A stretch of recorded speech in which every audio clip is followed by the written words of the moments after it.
سارے نبیوں کی زندگیوں کا مطالعہ کیجئے، ان کو سخت سے سخت، کٹھن سے کٹھن حالات کا مقابلہ کرنا پڑا اور حالات کی سختیاں انہوں نے گوارا کی، لیکن اٹھنے والے قدم پیچھے نہیں ہٹے، وہ آگے ہی بڑھتے چلے گئے اور عزیمتوں کے سفر طے کرتے گئے۔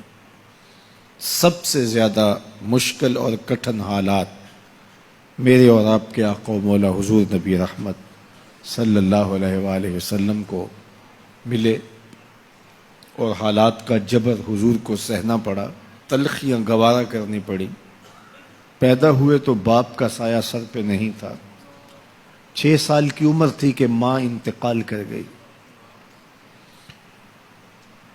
حضور نے اعلان نبوت کیا تو اپنے ہی مخالف ہو گئے۔ سب سے پہلا شخص جو کھڑا ہوا اور جس نے بدتمیزی کی، وہ رشتے میں سکا چچا لگتا تھا۔ اس کی بیوی سارا دن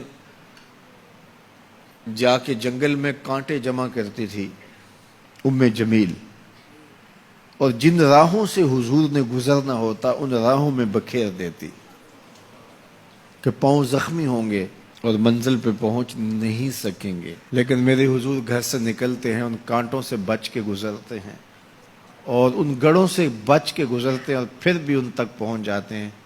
کھود لیے گڑھے، بچھا لیے کانٹے، آ گیا ہوں تمہارے پاس، پیغام حق لے کے۔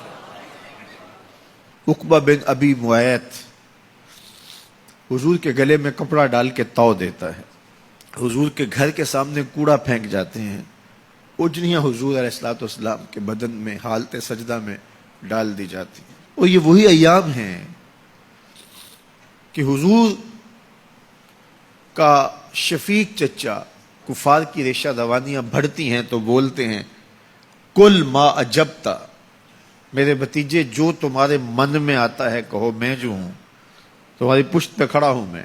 ان کا بھی انتقال ہو جاتا ہے، جناب ابو طالب بھی انتقال کر جاتے ہیں۔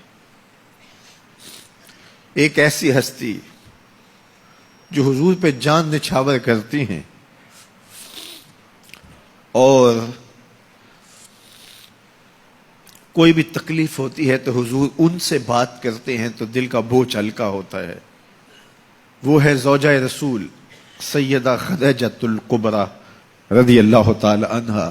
نزول وحی کے بعد جب حضور کی طبیعت پر ایک گرانی آتی ہے تو وہ خدیجۃ الکبریٰ ہی تھی جو کہتی ہیں کہ کلا واللہ ما یخزیک اللہ ابدا، حضور آپ پریشان نہیں ہوں، آپ کا رب آپ کو کبھی بھی تنہا نہیں چھوڑے گا اور آپ کو پریشان نہیں ہونے دے گا، اس لیے کہ آپ دکھیوں کے کام آتے ہیں، ضرورت مندوں کی ضرورتیں پوری کرتے ہیں، اور جن کا کوئی کمانے والا نہیں آپ اس کی مدد کے لیے کھڑے ہوتے ہیں، یتیموں کا سہارا ہیں اور بیواؤں کا آسرا ہیں۔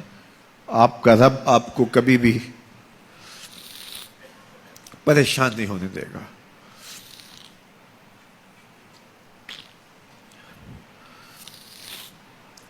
سیدہ خدیجۃ الکبریٰ کا بھی انتقال ہو جاتا ہے، جو ہر مشکل وقت میں ڈھارس بندھاتی تھی،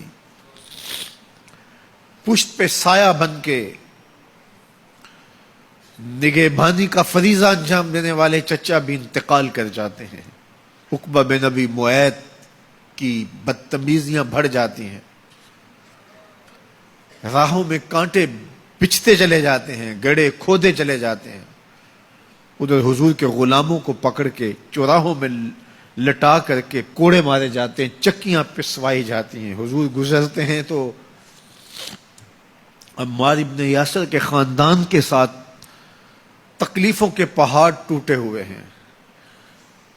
حضرت سمیہ رضی اللہ تعالی عنہا جو حضرت عمار ابن یاسر کی والدہ ہیں، ان کو مکے کے ایک چوک کے اندر ابو جہل نیزہ مار کے شہید کرتا ہے۔ حضرت یاسر شہید کر دیے گئے، بلال حبشی چکی پیستے ہیں اور بدن میں ان کے میخیں ٹھوکی جاتی ہیں۔ عجیب عالم ہے، اپنے بھی مخالف، سکا چچا راستہ روک کے کھڑے ہو جاتا ہے، اوجریاں پھینکی جاتی ہیں، کانٹے بکھیرے جاتے ہیں۔ طائف گئے تو ان کا رویہ اتنا شرمناک اور اتنا دردناک تھا کہ اس کی تلخیاں بھولتی نہیں ہیں۔ اللہ کے محبوب ایک دن حرم میں آئے اور وہی ام ہانی کے گھر جو حرم کے بالکل قریب تھا رک گئے۔ فرماتے آنا بین النوم والیقظہ، میں نہ تو ابھی سویا تھا نہ ابھی جاگ رہا تھا، میری درمیانی کیفیت تھی۔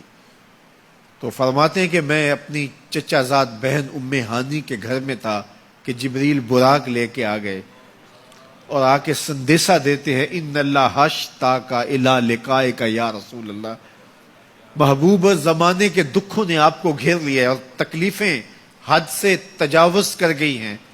رب کہتا ذرا آؤ نا، میں رخ سے نقاب اٹھاؤں اور آپ کو جلوہ کرا کے سارے غم غلط کر دوں اور سارے دکھ دور کر دوں۔ تکلیفیں حد سے بڑھیں، اذیتیں زیادہ ہوئیں، تو مالک نے کہا محبوب وہ منظر بھی دیکھے کہ طائف کے بازاروں میں لوگ پتھر لیے کھڑے تھے، اب وہ منظر بھی دیکھو، رضوان جنت کے پھول لیے کھڑے ہوں گے، فرشتے قطاروں میں منتظر ہوں گے، وہ پتھر لیے کھڑے ہوں گے، یہ پھولوں کی کلیاں لیے جنت کی حوریں کھڑی ہوں گی۔ تو حضور کے استقبال کی تیاریاں ہیں، جبریل براق لے کے حضور کی خدمت میں حاضر ہوتا ہے۔